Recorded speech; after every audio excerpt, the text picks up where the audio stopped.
시작을 할게요. 이제 눈먼시계공 발표를 시작할 텐데 화면 공유를 하겠습니다.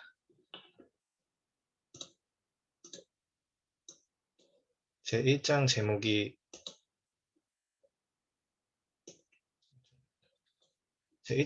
결코 있을 법하지 않은 일에 대해서 다루는 거죠.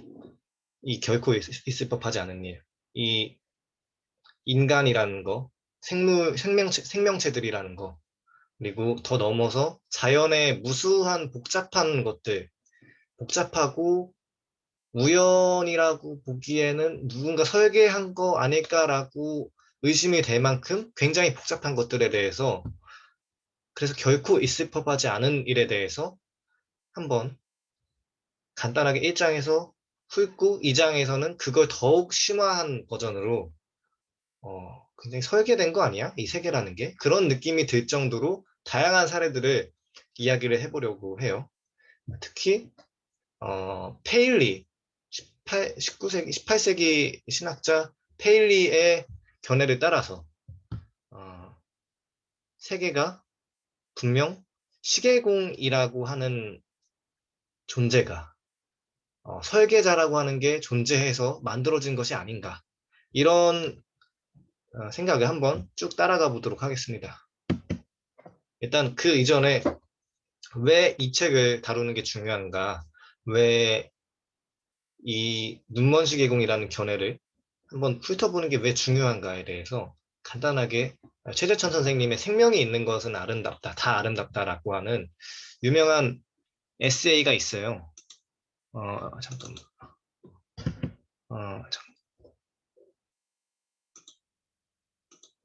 생명이 있는 것은 다 아름답다. 이 구절, 이 글을 소개하는 머릿말의 구절을 하나 좀 알아볼 텐데, 하나 좀 살펴볼 텐데, 아주 감명 깊은 구절 중 하나죠. 제게는 소박한 신념이 하나 있습니다. 알면 사랑한다 라는 믿음입니다. 동물들이 사는 모습을 알면 알수록 그들을 더욱 사랑하게 되는 것은 물론 우리 스스로도 더 사랑하게 된다는 믿음으로 이 글들을 썼습니다. 죽는 날까지 줄곧 동물들의 세계를 들여다보며 그들이 살아가는 이런저런 모습들을 그리렵니다. 그러다 보면 생명도 제 앞에서 하나둘씩 옷을 벗고 언젠가 그 하얀 속살을 내보이겠지요. 알면 사랑한다라는 말이 정말 최재천 선생님께서 다양한 책들을 쓰시는데 거기에서 많이 인용하시는 문장 중 하나거든요. 이걸 볼 때마다 정말 모르니까, 그냥 이 대상에 대해서 모르니까 잘못 대하고 거칠게 대하고 함부로 대하고 그런 경우가 참 많은 것 같아요. 불교에서도 무명이라고 잘 알지 못해서 무지몽매해서 저지르는 집착, 탐욕, 그런 것들 때문에 사람이 행복하지 못하는 거라고 불교 철학, 불교 사상에서 이런 이야기를 많이 하거든요. 그런 것처럼 알면 분명히 사랑하게 되는데, 특히 동물들, 그리고 여러 생명체들, 그걸 넘어서 생명체들이 다루고 있는, 거주하고 있는 생태계에 대해서 안다면, 정말 우리가 여실히 안다면, 마치 지금 코로나 시기처럼 생태계를 파괴해서, 생태계가 심각하게 파괴돼서 일어나는 여러 전염병들이라거나 기후재해라거나 그런 것들이 덜 일어나지 않을까, 서로 공생할 수 있는 사회가 세상이 되지 않을까, 이런 생각 때문에 특히 이 문장이 감명 깊었습니다. 이게 2000년대에 나온 책인데, 한번 이게 쉬운 책이라서 그냥 에세이들을 모음집한 거라서 특히 고등학생인 분들, 중학생인 분들도 쉽게 읽을 수 있어서 추천을 꼭 하는 책 중 하나입니다. 좀 생물학에 대해서 친근하고자 하는 분들에게. 그래서 이거는 뭐 제가 블로그에 쓴 내용인데, 생명이 있는 것은 다 아름답다라고 하는 그 느낌이 또 어디서 나왔냐면, 정말 개미 하나 봤을 때 그냥 내가 눈 하나 깜빡거렸을 때, 숨을 쉴 때, 누군가와 이야기를 하거나 마음의 감정적인 교류를 할 때, 이게 굉장히 많이 문득문득 느껴지거든요. 그래서 좀 읽어보자면, 이 마음이 신 없는 세계 속에서 부단한 역사를 거쳐서 눈먼 시계공에 의해 자연스럽게 설계되었다는 점이 어찌 놀랍지 않을 수 있을까? 신 없이 눈먼 시계공에 의해서 말이죠. 이 순간에도 지금 타자를 치며 자유롭게 움직이는 손가락들, 자동적으로 심장박동을 하고 호흡을 진행하는 호흡계, 눈이 모니터에 주의 집중할 수 있도록 눈꺼풀 올림근에 신호를 주는 교감신경계.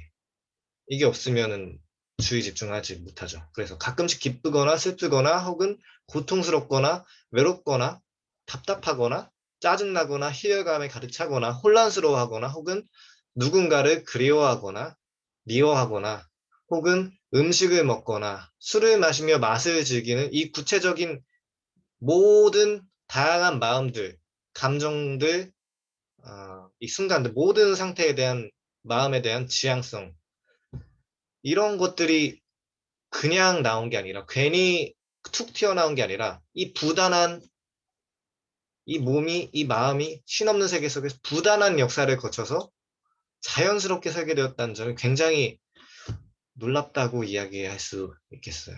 그래서 이렇게 당장 내가 마주하고 있는 세계가 나 혼자만의 것이 아니고 선조 때부터 조상으로부터 내려온 수많은 것들, 수많은 형질들이 나에게 전수되어 온 것이구나. 내가 무언가를 볼 때 아름답다고 느끼는 것들도 나 혼자 느끼는 것이 아니라 내 안에 조상들과 함께, 선조들과 함께 느끼고 있구나라는 식으로 생각을 한다면, 나는 혼자가 아니고, 여러, 내 안에 여러 형제들과 여러 유전자, 부단한 역사를 거쳐서 생겨난 유전자들과 함께 이 아름다움을 느끼고 있구나라는 색다른 경이감이 솟아날지도 모르겠습니다.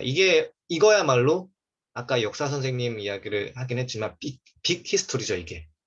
이거야말로 정말 거대한 역사 빅 히스토리라고 할 수 있겠습니다. 내가 지금까지 만들어져 온 그 형성 과정, 모든 것들, 모든 것들을 읽어내게 한 아주 장구한 역사를 생각해 본다면, 살아갈 때 어떠한 태도로, 어떠한 마음가짐으로 살아가야 되는지에 대해서 충분한 것까지는 모르겠지만 커다란 도움이 될 수야 있을 겁니다.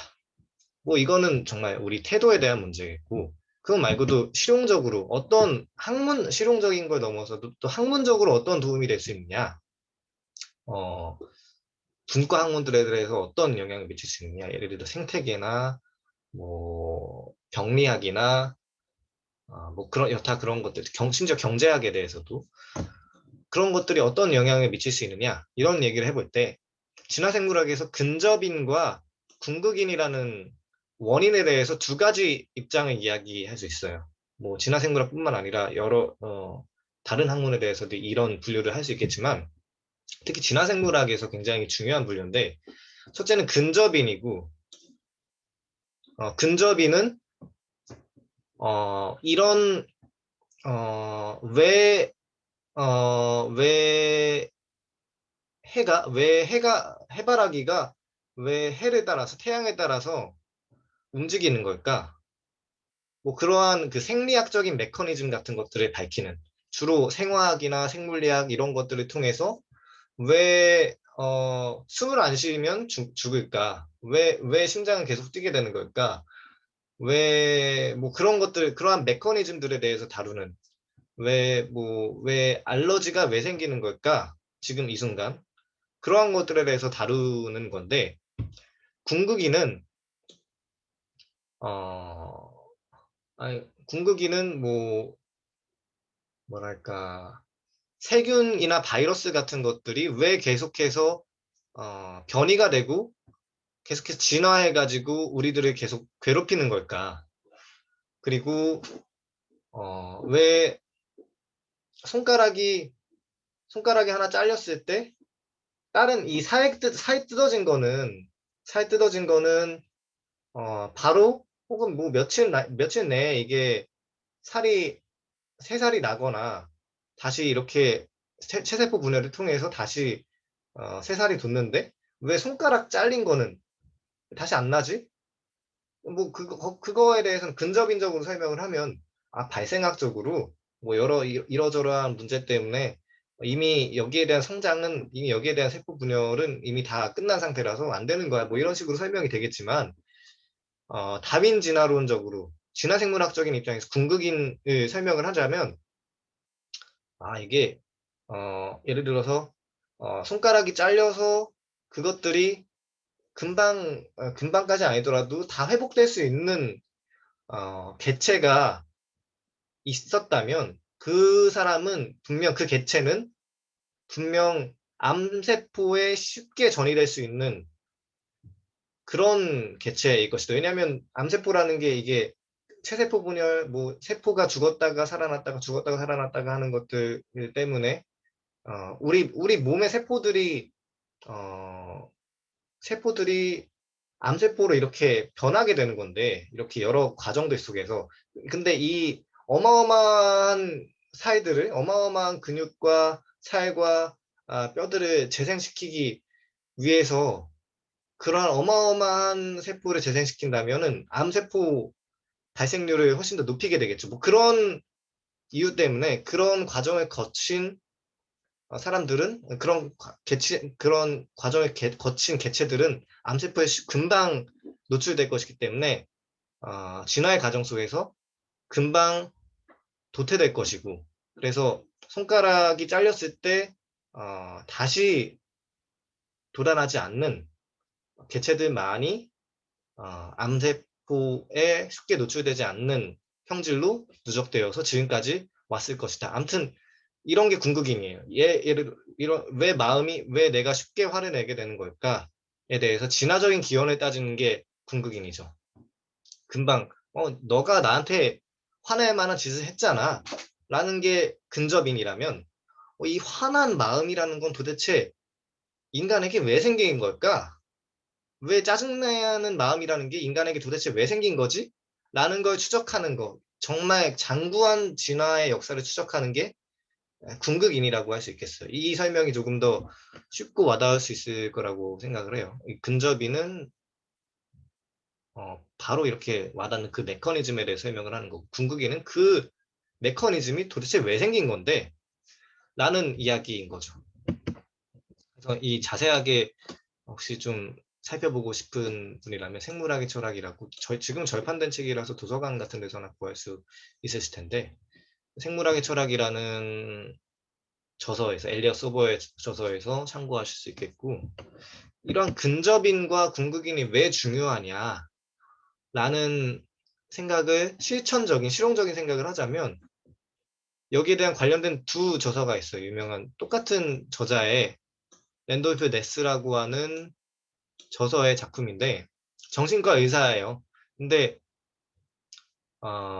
정신의학을 단순히 그냥 이 근접인으로만 바라보는 것이 아니라 궁극인적으로 왜 이 우울증이라는 게 혹은 조현병이라는 게 조현병, 조울증, 뭐 양극성 장애라고 하죠. 그 정신의학 현대 정신의학에서 지금에서는 조현병, 조울증 유전자가 왜 지금까지 남아서 도태되지 않고 버텨서 번식을 하게 되었는가?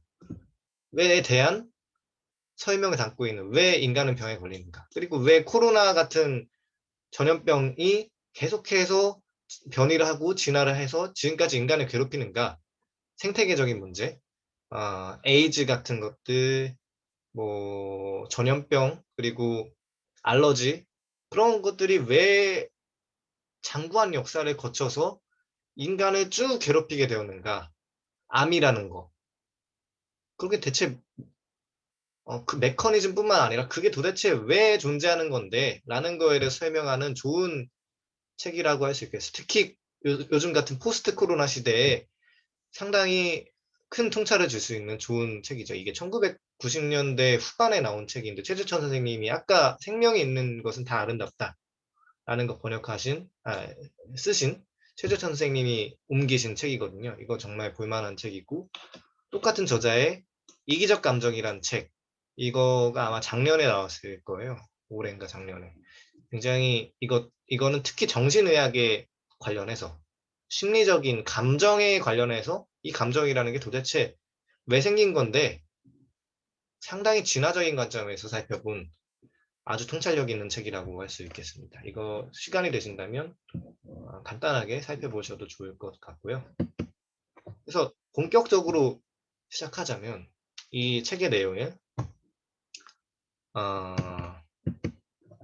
근접인, 궁극인 그런 것들 중에서 궁극인의 굉장히 중요시 여기기 때문에 진화생물학을 통해서 그 역사를 추적하는 과정이 정말 중요하다. 그 과정을 통해서 새로운 병을 예방할 수도 있고 새로운 통찰이나 새로운 예측력이 있는 지식을 확보할 수 있기 때문에 중요하다고 이야기할 수 있겠는데 일단 도킨스는 책에서 내용을 처음부터 좀 본격적으로 시작하자면 생물학과 물리학의 차이점을 이야기를 해요. 생물학은 어떤 목적을 위해 고안된 것처럼 설계된 것처럼 보이는 그 정도로 복잡한 대상에 대한 학문이라고 이야기할 수 있겠고 물리학은 설계란 말이 좀처럼 떠오르지 않을 만큼 단순한 대상을 연구하는 학문이라고 할 수 있겠습니다. 근데 우리가 쉽게 말해서 근데 이렇게 말해서 좀 그렇지만 물리학은 굉장히 복잡한 수식을 써서 왠지 생물학은 뭔가 관찰 많이 할 것 같고 뭔가 실제로 뭐 분자생물학이라고 하고 그런 건 그렇지 않지만은 그렇지 않아 보이는데 물리학이 더 복잡한 거 아니야? 이런 이야기를 하지만 여기서 다루는 단순한 대상이라는 거는 굉장히 어 뭐랄까 그냥 원래 존재하고 있었던 것처럼 봐도 무방한 그런 쿼크나 원자나 뭐 전자라거나 그러한 것들 설계라는 말이 굳이 떠오르지 않을 정도의 좀 단순한 대상 이런 것들을 물리학에서 다룬다고 이야기할 수 있겠어요. 생물학은 우리 몸이나 심장 박동이나 면역 체계라거나 어떤 질병이 쳐들어왔을 때 면역 체계가 어떻게 작동하는지 그거 하나만 보더라도 굉장히 정교한 시스템으로 갖추어져 있거든요. 그러한 정교한 시스템으로 갖춰진 것처럼 갖추어져서 혹시 설계된 거 아니야? 누가 신이라는 게 설계한 거 아닌가? 라는 것처럼 보일 정도로 복잡한 대상에 대한 학문이다. 이렇게 이야기할 수 있겠습니다. 그래서 도킨스는 신학자 페일리의 설계 논증을 인용을 하는데 굉장히 복잡한 정도로 보이는 우리의 생명체, 자연, 생태계, 더 나아가서 자연이라는 이 현상이 제작자가 있어야 되는 거 아니냐, 설계자가 있어야 되는 거 아니냐, 이런 식의 말이 나오게끔, 이런 식의 설득력이 나오게끔 한 가지 좀 사고 실험, 생각을 좀 하게 합니다. 일단 시계는 제작자가 있어야 되죠. 이건 너무 당연한 이야기죠. 어떻게 보면 조금 한번 좀 거의 당연한 이야기죠. 그래서 즉 어느 시대 어느 장소에서 한 사람 또는 여러 사람의 제작자들이 존재해야 되는 거고 의도적으로 그것을 만들어야 되고 의도를 담아서 목적을 담아서 만들어야 되고 그래서 그 사람은 시계의 제작법이 뭔지 알고 있고 그걸 어떤 특정한 용도에 맞게 설계하는 작업이 있어야 된다는 거죠. 라는 게 신학자 페일리 설계 논증 첫 번째고 그래서 시계 속에 존재하는 설계의 증거 이건 당연해 보이는데 이건 너무나 당연해 보이는데 이러한 것들이 자연의 작품에도 존재하는 것 같다. 예를 들어서 심장박동, 면역 시스템, 그리고 뇌에서 일어나는 수많은 예측 시스템들 지금도 일어나고 있죠. 우리가 발성하는 시스템들 이게 굉장히 너무나 정교하게 이루어져 있어. 단 하나의 차이점이라고 한다면 시계보다 이 자연의 작품, 이 면역 체계, 생명체의 체계들이 상상을 초월할 정도로 또는 그 이상으로 훨씬 더 복잡하다는 것이다. 그러므로 이러한 도킨스의 눈먼 시계공 책 표지예요. 이게 표지에서 하나 딴 건데 시계와 지구 이거를 약간 같이 보인 거죠. 이 지구라는 이 행성, 이 세계가 마치 시계처럼 굉장히 정교하게 설계되어 있는 것 같이 실제로 정교하게 설계되어 있는, 실제로 정교하게 설계되어 있는 것처럼 복잡해 보이는데 그만큼 설계자가 존재하는 것이 아닌가라는 직관을 우리에게 가지게 하죠. 그러므로 눈 달린 눈 달린 시계공이 존재하는 거 아니냐. 페일리가 이런 말을 쓰진 않았겠지만 우리가 다루는 책 눈먼 시계공의 약간 반대말 격으로 혹시 눈먼 시계공 아이고 눈 달린 시계공이라는 게 존재하는 거 아니냐. 라는 한번 합리적인 의심을 해볼 수 있겠는 거죠. 그런데 도킨스의 답은 이 아니다 라는 거죠. 시계공은 시계공인데 맞다. 너 페일리의 그 성과, 그 추론 정말 그 시대로서는 충분히 할 만한 생각이다. 왜냐하면 당대 최고 수준의 생물학 지식에 일거하였고 굉장히 지적으로 성실했고 열정적이고 그 페일리의 그러한 신학자 페일리 주장이 정말 박수를 치고 싶다.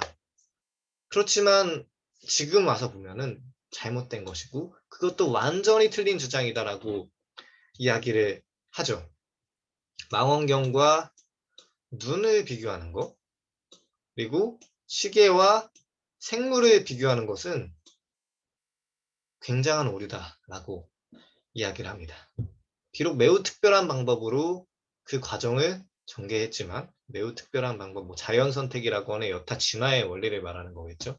그래서 모든 자연 현상을 창조한 유일한 시계공은 맹목적인 물리학적 힘이다라고 이야기할 수 있겠죠. 그래서 그리하여 그 시계공은 눈먼 시계공이다 라고 도킨스가 선언을 합니다. 자연 선택은 마음의 눈도 갖고 있지 않으며 미래를 내다보며 계획하지 않는다. 전망을 갖고 있지 않으며 성견지명 따위는 없어요. 자연 선택이라는 건. 당장 이 유전자에 당장 그냥 도움이 되는 선택을 할 뿐이지. 그래서 통찰력도 없고 전혀 앞을 보지 못한다. 만약 자연 선택이 자연의 시계공 노릇을 한다면 그것은 눈먼 시계공이다라고 말을 합니다. 도킨스의 이 눈먼 시계공 선언이 상당히 의미가 있죠. 그래서 진화론은 세계가 설계되지 않았으면 어떻게 밝혀내는가라는 게 이 책의 부제이기도 하고 봅시다. 이래서 다음 보면 그래서 이제는 물리학만으로는 설명할 수 없을 만큼 단순함을 뛰어넘어서 너무나 우리의 연구 대상이 복잡해졌기 때문에 이제는 생물학, 그 중에서도 진화생물학이 등장해야 할, 다윈의 진화생물학이 등장해야 될 차례라고 이야기를 합니다. 그래서 이것이 우리가 이야기하고자 하는 것이다. 우리는 왜 우리와 다른 모든 복잡한 것들이 존재하게 되었는지를 알고 싶은 것이다. 왜 이 면역 시스템, 왜 이 심장박동 시스템, 왜 이 뇌의 수많은 복잡한 시스템들이 존재하게 되었는가. 이제 진화생물학을 통해서 밝혀야 된다라는 거죠. 그리고 이제 우리는 복잡성 그 자체의 세부 사항을 이해하지 못하더라도 그 질문에 대한 일반적인 답을 할 수는 있다. 이거는 마치 배트맨이 위기의 상황에 등장하는 히어로 시그널처럼 진화생물학이 등장해야 될 차례다. 이런 느낌을 가지고 사진을 썼습니다. 다시 한번 이거 언급하자면 그래서 생물학이 왜 필요하냐. 어떤 목적을 위해 고안된 것처럼 보이는 복잡한 대상에 대한 학문이기 때문에 도킨스는 이 순간에 바로 이 대목이 진화생물학이 등장해야 할 타이밍이다 라고 이야기를 합니다. 그래서 지향성이라는 거에 대한 데닛의 탐구 전략을 참고 삼아서 제가 알고 있는 다른 책이나 제가 알고 있는 지식에서 좀 가지고 왔는데, 지향성이라고 하면 우리가 현상학이라고 하는 철학의 한 분과에서 흔히 이야기하는 개념이에요. 이게 뭐 현상 어려운 말 쓰지 않겠고 그냥 단순히 제 마음이 지금 여기 지금 전 노트북 쓰고 있는데 노트북 그리고 그 중에서 PPT에 대해서 지향하고 있죠. 떠올리고 있죠. 그리고 지금 눈을 감고 예전에 만났던 친구에 대해서 상상을 할 수도 있어요. 그것도 일종의 그 상상적 존재에 대한 지향을 하고 있는 거예요, 마음이. 그리고 지금 전혀 없는 허구적 존재에 대해서도 마음이 지향할 수 있죠. 만화 캐릭터에 대해서 지향을 할 수 있고, 지금 이 순간 전혀 없는 내가 순수하게 창작한 무언가에 대해서 지금 전혀 이 우주에서는 한 번도 나온 적 없던 그 캐릭터를 내가 상상해서 그걸 떠올린다면 거기에 대해서도 내가 지향성을 가지고 있다고 이야기할 수 있어요. 이 마음에 대해서도 지향성을 이야기할 수 있는데, 이 물리적인, 그러니까 유도탄, 특정 어뢰가 어떤 배를 노린다, 어떤 전투함을 노린다. 그것도 어뢰가 어떤 전투함을 지향하고 있다. 그런 어뢰가 전투함에 대한 지향성을 가지고 있다라고 설명할 수 있거든요. 이건 물리적인 지향성을 이야기를 하는 겁니다. 그리고 우리가 흔히 말하는 지향성은 마음의 지향성을 이야기를 하죠. 어떻게 저 사람이 움직일 것이고, 저 사람이 어떠한 목적과 의도를 가지고 움직일 것이냐라는 건 지향적 태도에서 이야기를 하는 건데, 어떠한 대상을 바라볼 때, 어떠한 그 사물이나 생명체나 생태계에 있는 어떤 것들을 설명을 할 때 세 가지의 층위로 설명을 할 수 있다고 이야기를 하죠. 첫째는 물리적 태도로 설명을 할 수 있다. 예를 들어서 내가 자석이 이렇게 N극과 S극이 붙어서 서로 힘을 당긴다. 힘을 줘서 자기력을 줘서 당긴다. 이렇게 물리적인 방식으로 설명을 할 수 있죠. 근데 이 컴퓨터가 어떻게 작동하는지 그것도 분명 물리적인 입장에서 물리적 태도로 설명할 수 있어요. 분명히. 근데 굉장히 이 버튼을 누르면 F2를 누르면 F5를 누르면 세로 고침이 되고 어, 한자 키를 누르면 이 한글 문자를 한자로 변환시켜주고 이러한 그 어떤 특정한 걸 누르면 함수적으로 어떤 기능이 발현된다. 이러한 설계적 태도로 바라보는 것이 훨씬 더 합리적이죠. 이거를 설계적 태도라고 이야기를 해요.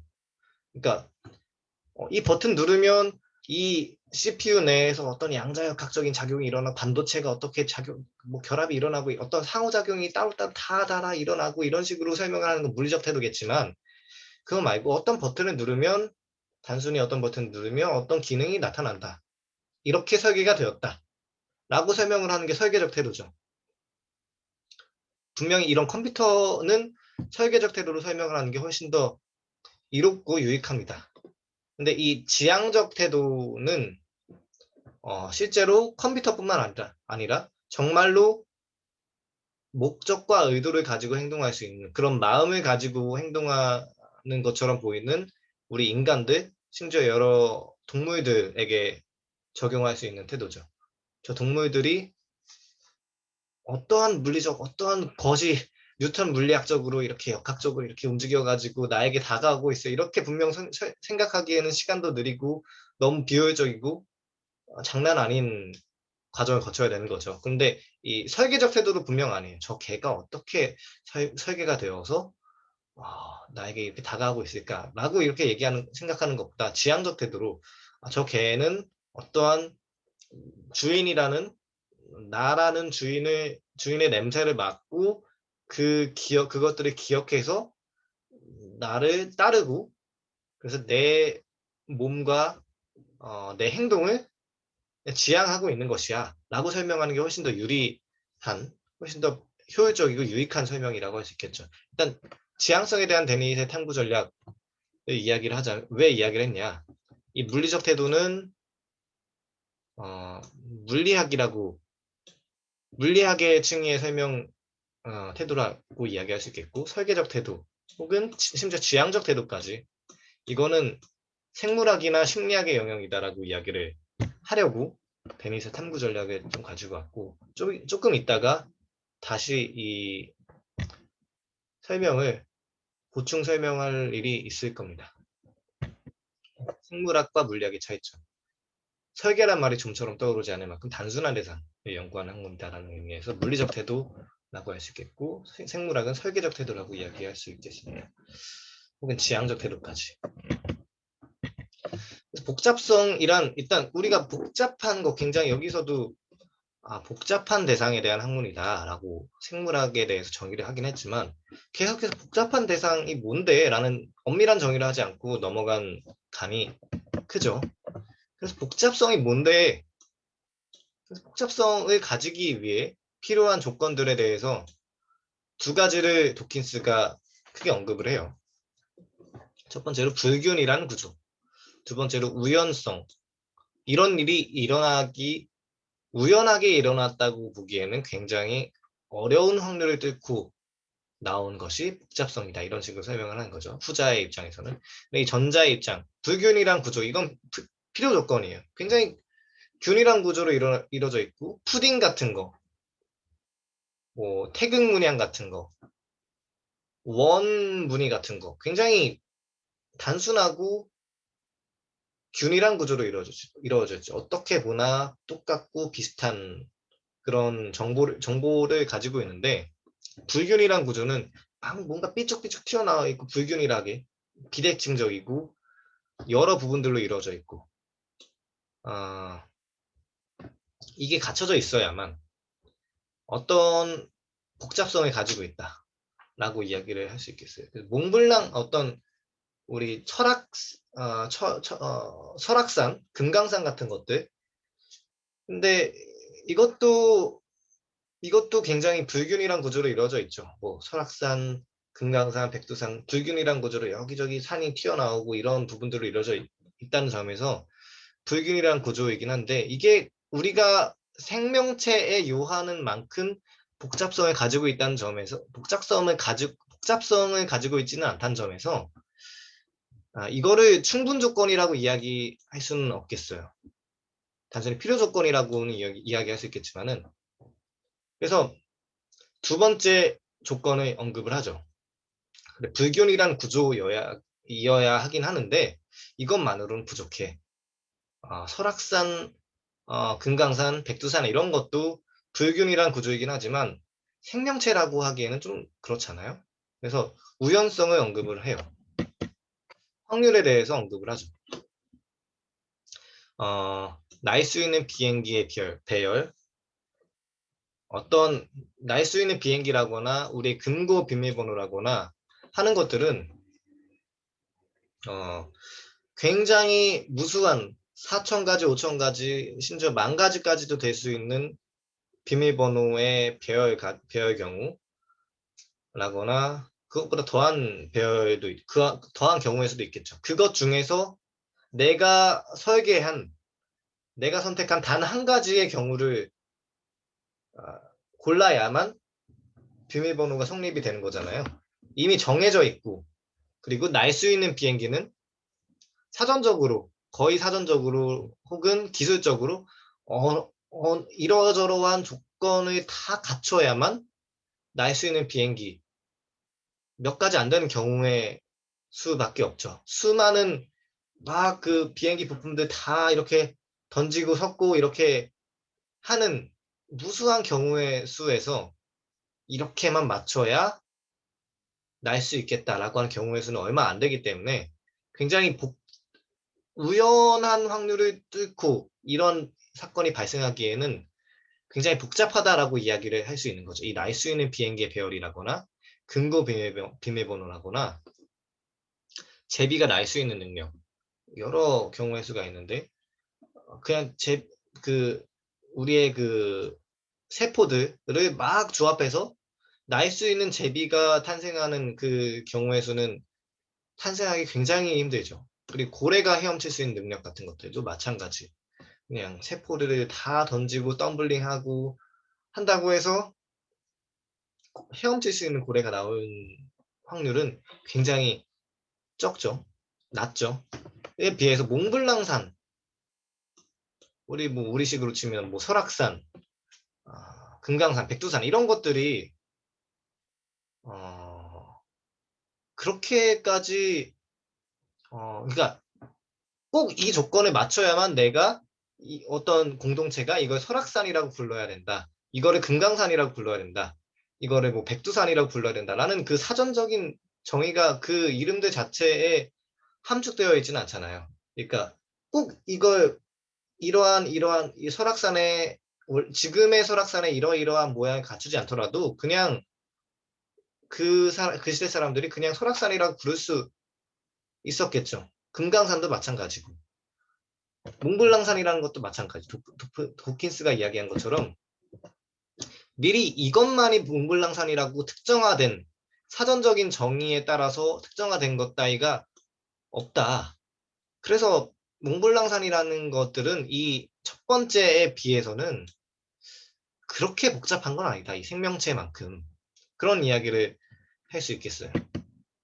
근데 혹시 그래. 혹시 순환 논리는 아닐까라고 도킨스가 예리한 철학자라면 이걸 누군가 순환적인 논리라고 이야기할 수 있겠다라고 이야기를 합니다. 그러니까 세포들의 무작위적인 조립이 헤엄치는 생물로서 또는 나는 생물로서 성공적인지 아닌지에 대한 판단은 우리 사후에 나중에 이루어지는 거죠. 그러니까 일단 X라는 기능을 수행하는 것 성공 여부. 나는 동물. 어떤 동물이 날 수 있는 기능을 가진다. 그리고 X라는 기능이 정확히 무엇인지 판단하는 것을 세포들이 조립한 결과가 나올 때까지 다 보류한다고 가정해 봅시다. 그래서 예컨대 물건들을 어떻게 끼워 맞추든 그 결과 생긴 물체가 나중에 알고 보니 어떤 일을 잘한다면 나는 여러 가지 그 어떤 일 중에서 특별히 고래와 제비의 경우를 들어 독자들의 속인 셈이 된다. 라고 이야기를 할 수 있겠습니다.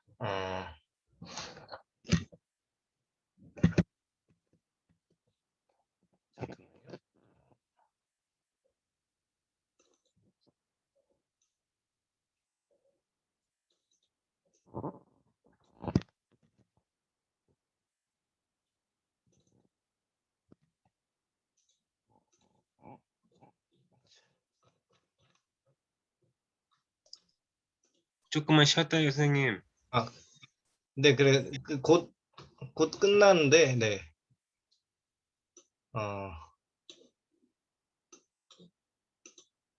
그러니까, 예를 들어 그냥 무작정 이렇게 다 던져가지고 세포들을 다 끼워 맞춰가지고 그냥 걔가 우연히 어떤 일을 잘해요. 우연히 그냥 날아. 우연히 뭐 어떤 헤엄을 잘 쳐. 나중에 알고 보니 어떤 일을 잘해. 이렇게 끼워 맞추면은, 결국에는 뭐 순환적인 논리이지 않을까. 뭐 이런 이야기를 할 수도 있는 거죠. 이거는 뭐 순환 논리가 아닐까. 순환 논증이 아닐까. 이런 이야기를 할 수도 있는 건데, 독자들을 이렇게 하면 속인 셈이 되는 거죠. 그러니까 어떤 무수한 경우 속에서 그걸 뽑아서 얘가 무수한 날 수 있는 무언가를 뽑아서 날 수 있는 경우에서 한 가지를 뽑아서 얘가 굉장히 아주 복잡한 경우가 이렇게 얘기를 하는 게 아니라 그냥 끼워 맞췄는데 얘가 그냥 잘해 이렇게 이야기를 하면 속인 셈이 됐는데 여기에 대해서 도킨스는 조금 더 생물학적으로 접근을 해요. 어떤 일에 능숙하다라는 걸 생물학자들이 라면 이렇게 분명 더 엄밀하게 볼 것이다. 일단 자손을 만들 수 있을 만큼 오래 살아야 하고, 그리고 심지어 우리가 살아있는 방식이 아무리 많더라도, 막 살아있는 방식, 뭐 날 수도 있고, 헤엄칠 수도 있고, 기을 수도 있고, 걸을 수도 있고, 뛸 수도 있고, 여러 가지 살 수 있는 방식이 많지만, 아무리 많더라도 지금까지 존재했던 생명체들을 다 살펴봤을 때, 죽어 있는 방식 또는 살아있지 않게 되는 방식이 그보다 훨씬 더 많은 것 또한 사실이라고 할 수 있겠습니다. 죽음을 모면한 능력, 생식을 통해 유전자를 보존하는 능력. 이 두 가지가 만족이 되어야, 그래서 이 제비가 날 수 있는 기능, 고래가 헤엄칠 수 있는 기능이라는 거는 단순히 이렇게 끼워 맞춘 그런 복잡성, 그런 확률, 순환 논리적인 방식으로 확률을 끼워 맞춘 게 아니라 우리가 걔네가 죽지 않고 그 환경에 적합하게 적응을 해서 살 수 있는 방식으로 경우의 수를 이야기했을 때 날 수 있는 기능이라는 거, 그리고 고래가 헤엄칠 수 있는 기능이라는 거는 굉장히 어떤 일에 능숙한 그렇게까지 우연한 방식으로 쉽게 달성할 수는 없는 방식이다라고, 그런 경우의 수라고 이야기를 할 수 있겠어요.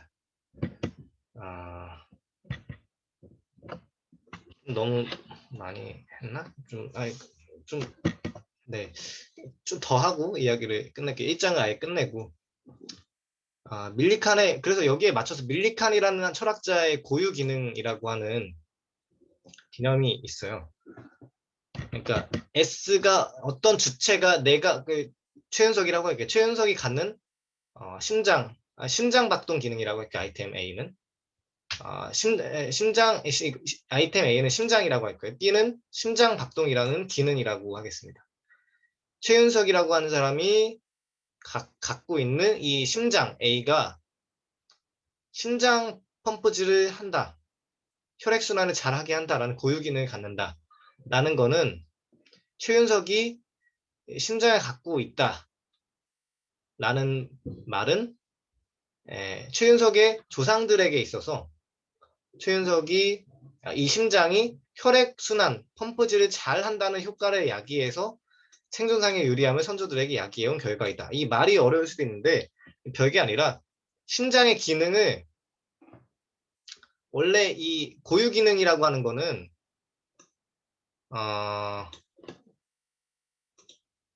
원래 아리스토텔레스라는 철학자가 거의 처음에 이야기를 했던 목적론적인 설명이에요. 왜 손가락이 존재하느냐, 어떤 탁월성에 대한 이야기를 하는 거죠. 손가락은 어떠한 정교한 제작을 하기 위한, 그래서 손가락이 우리 인간에게 존재하는 것이다. 여러 손가락을 가진 개체들에게 존재하는 것이다. 라는 식으로 손가락의 탁월성을 이야기를 하고, 이성이 왜 존재하냐, 인간에게. 인간의 이성을 통해서 여러 사유를 하고 그리고 지금 존재하고 있지 않은 일에 대해서도 상상을 할 수 있고 합리적인 추론을 할 수 있는 능력을 가지고 있기 때문이야. 그러한 탁월성에 대해서 고유 기능이라는 걸, 그 권위를 부여를 해요. 어떠한 심장은 혈액순환을 잘 할 수 있게 해서 나를 잘 생존할 수 있게 하는 기능을 가지고 있어. 이런 식으로 아리스토텔레스가 살아있다면 그렇게 정의를 할 텐데, 근데 여기에 대해서 다윈이 덧붙여져서 진화론적인 고유 기능이라고 하는 거를 이야기를 할 수 있게 되죠. 그러니까 아리스토텔레스는 그냥 단순히 목적론적인 설명만 이야기를 했어요. 그냥 왠지 저거는 어떠한 목적이 있을 것 같아. 어떤 설계된 목적이 있을 것 같아. 신이라는 게 어떤 디자이너가 존재해서 저거를 저렇게 설계했을 거야, 이런 이야기를 하지만, 다윈은 그런 신 디자이너, 세계에 대한 디자이너 이런 개념 이야기하지 않고, 이 눈이라거나 심장박동이라거나 면역계라고 하는 거, 그것들이 존재하게 된 이유는 자연 선택을 통해서, 그게 없으면 생존에 굉장히 불리했기 때문에 지금까지 존속이 돼서 유전자가 그것들을 발현하게 만들어주는 거야 라는 식으로 설명을 하는 거죠. 그래서 이런 다윈의 설명과 아리스토텔레스의 목적론적 설명, 고유기능, 그리고 다윈의 자연선택과 덧붙여서 진화론적 고유기능이라는 걸 밀리칸이라고 하는 유명한 철학자가 주장을 합니다. 이 고유기능이라고 하는 거, 목적론적, 이 진화론적인 고유기능.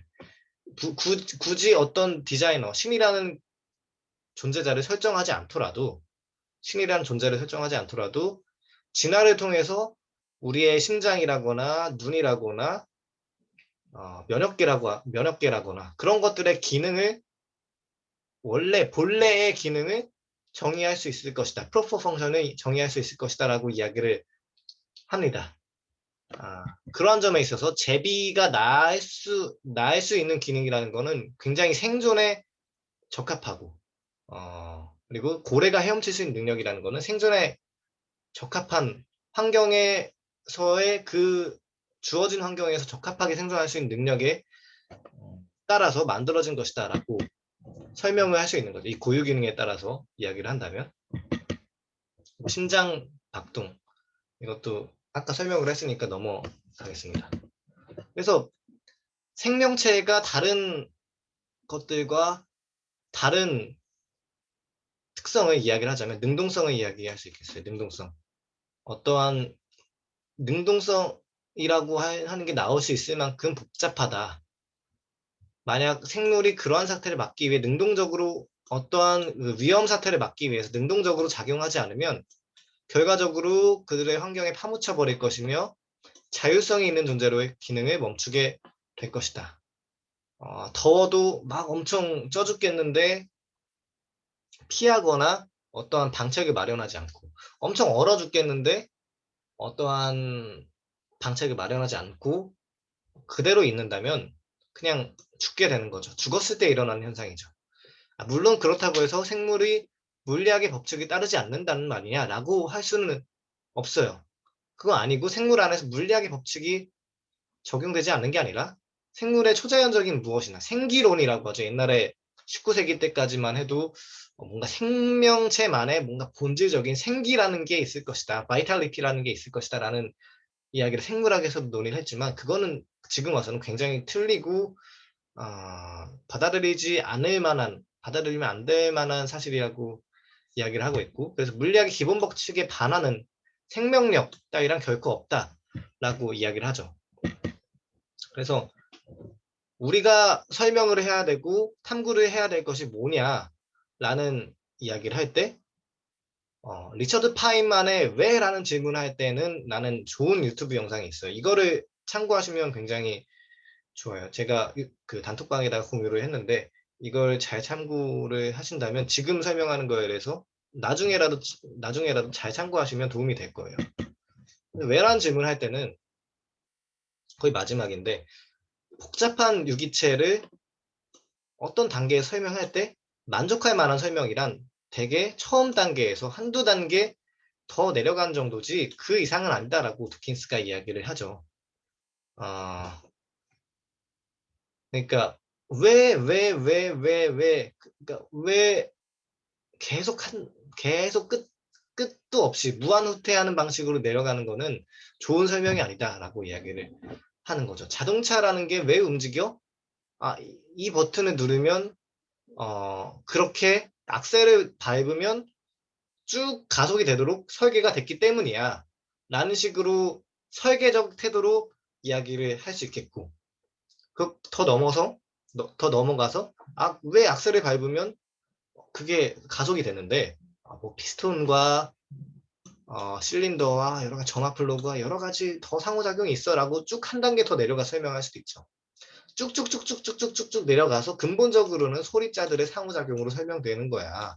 원자들과 뭐 쿼크와 뭐 여러 가지 소립자들의 상호작용으로 설명되어야 된다라고 이야기를 할 수 있겠지만 이거까지 굳이 설명할 필요는 없고 어느 정도 우리가 참이라고 하는 그 전제들 위에서 만족할 만한 한두 단계에 내려가는 그 설명이 만족할 만한 설명이라고 이야기를 하는 거죠.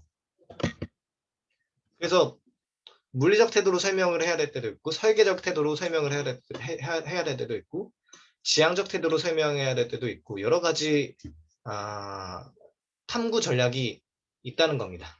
그래서 도킨스는 물리학자, 화학자들이 설명한 그 세계에 대한 소립자들의 상호작용 방식을 이해하고 그걸 바톤 터치를 받은 다음에 저희 생물학자들은 더 복잡한 대상, 생명체라는 복잡한 유기체에 대해서 바톤을 터치받아 더 연구를 진행해 나가겠습니다. 라는 식으로 단계별 환원주의를 이야기를 하는 겁니다. 마지막으로 도킨스가 눈에 대해서 간단히 언급을 해요. 저도 눈에 대해서 이야기를 하자면 눈은 뭐 생물학 시간에 배웠던 것들이 많으니까 굳이 뭐 여기서 많은 것들을 언급하지 않겠지만 신기한 것들 알아뒀으면 좋겠는 사실들에 대해서 이야기를 하려고 해요. 뭐 홍채는 뭐 우리로 치면 커튼 같은 조리개 같은 역할을 하는 거고, 뭐 망막에다가 상이 맺혀서 이 맹점에서 쭉 우리 뇌까지 시신경이 쭉 전달이 되는 건데, 다른 것들 다 조금 설명을 뛰어넘자면 이 망막에 간상세포라는 것도 있고 또 조금 다른 부위에 원추세포라고 하는 게 있어요. 원추세포는 이 눈의 중심화 부분에 있거든요. 중심화, 아주 그 우리의 초점이 눈 중에서도 우리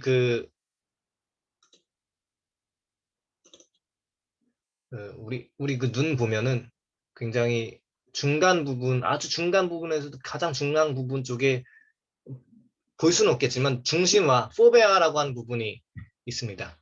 그 포베아라고 하는 부분에 초점이 맞춰지면 이 원추세포에 우리가 상이 와닿는 거고, 그렇지 않으면 약간 흘겨보면은 간상세포라는 부분에 상이 맺혀요.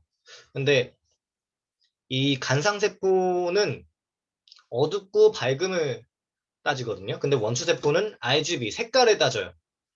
근데 우리가 간상세포가 훨씬 더 많아요. 간상세포가 1억 개 정도 되고 아마 원추세포가 그리고 600만 개 정도 되는 걸로 알고 있어요. 굉장히 차이가 하나는 억 단위고 하나는 100만 단위죠.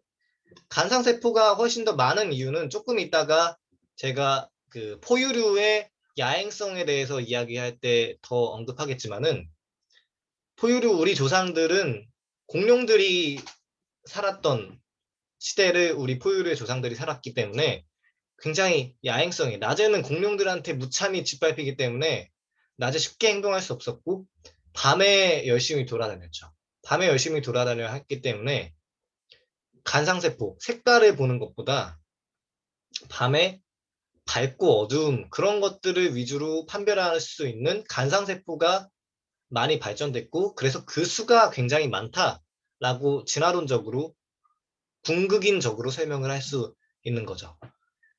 그래서 간상세포가 1억 개 정도나 되는 거고, 그리고 우리가 별을 볼 때 우리가 또렷이 직면에서 쳐다보는 것보다 약간 흘겨보는 게 더 별이 잘 보이거든요. 별 좋아하는 사람들은 좀 잘 아는데 약간 흘겨봐야 간상세포 쪽으로 별을 관측하는 것이기 때문에 원추세포로 보는 것보다, 왜냐면 별은 밝기, 어두움 이런 것만 우리에게 정보를 알려주는 것이기 때문에, 그래서 약간 흘겨보고 그래야 별이 더 반짝반짝거리는 것을 더 잘 접할 수 있을 것이다. 그 간상세포를 이야기할 수 있겠고, 뭐 여러 빛 감지층, 굉장히 정교해서 단 하나의 포튼, 단 하나의 광자마저도 우리가 망막에 흡수하고 시신경으로 보낼 수 있는 거죠. 단 하나의 밝기, 아주 미세한 밝기마저도 판별할 수 있는 좋은 원인 중 하나가 이 빛 감지층이 정교하게 설계되었기 때문이라고 이야기할 수 있겠어요. 이게 이 눈이라는 게 이만큼 굉장히 정교하게 설계되었는데 페일리 같은 사람들은 설계자, 소위 말해 신이라고 하는 절대자라고 하는 그런 설계자가 존재해야 되는 거 아닌가라는 게 페일리의 입장이고, 아니다. 다윈으로부터 계승을 이어받은, 바톤을 터치받은 도킨스를 포함한 수많은 진화생물학자들은 이 눈이라는 거 충분히 자연 선택과 여타 진화의 원리들을 통해서 충분히 설명 가능하다, 입증 가능하다라고 하는 게 도킨스를 포함한 진화생물학자의 입장이라고 할 수 있겠습니다. 여기까지 1장 발제를 마치겠고요. 다음 조금 쉬었다가 그리고 이야기를 나누다가 2장 발제를 하도록 하겠습니다.